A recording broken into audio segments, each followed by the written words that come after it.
indivisible. I said, that is not true.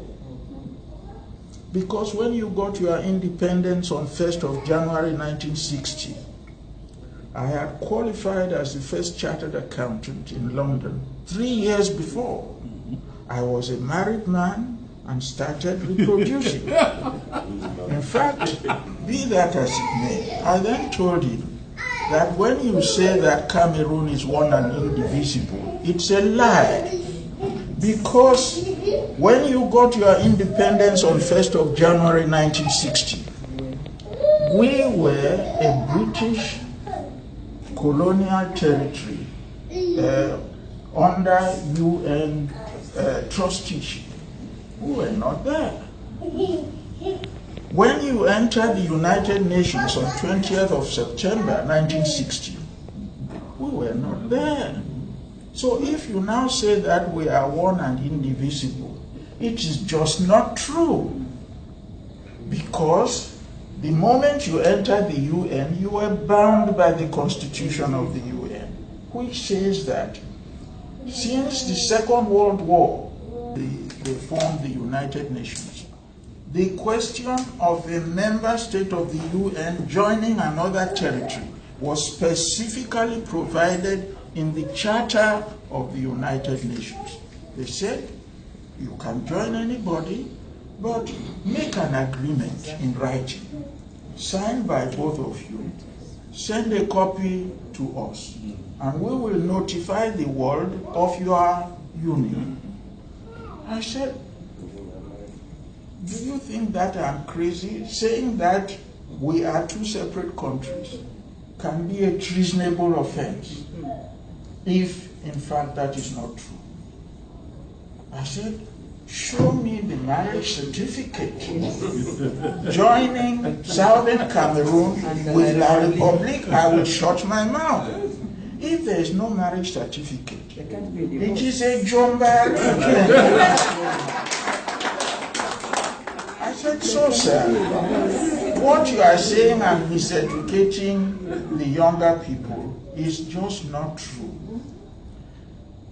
And I said, I believe you just simply annexed us since there is no marriage certificate. I said, I've taken the trouble to go to the United Nations and search whether there is any document signed by Muna or Frecnh that we agreed to be together. There is none.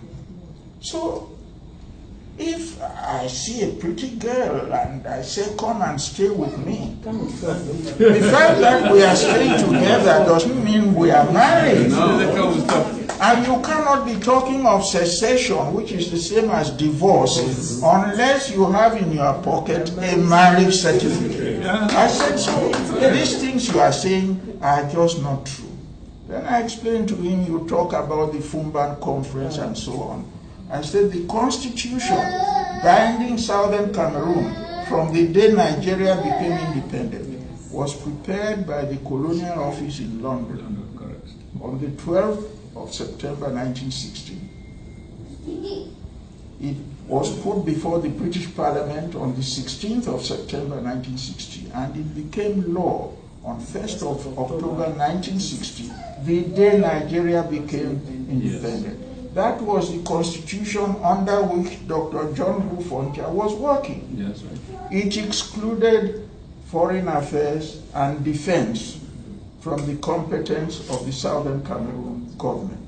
It created the post of a commissioner who inherited the powers of the Governor General of Nigeria. When we were being ruled from Nigeria, he had all those powers. He represented the Queen. I said, so for Dr. John Frecnh to go to Fumba to have conversations with Haj Ahmadu Agitu, he was acting outside the competence of his office. In fact, it was an illegal act for which he should have been punished, because the constitution which named him Premier did not give him any rights over defense or foreign relations. I said, so there are lots of things you are doing which are not correct. To refer to Fumban, that we met there to make arrangements, is hoisting illegality on a pedestal. I said, so I have all this. He said, well, have you got a copy of the Constitution? I said, no.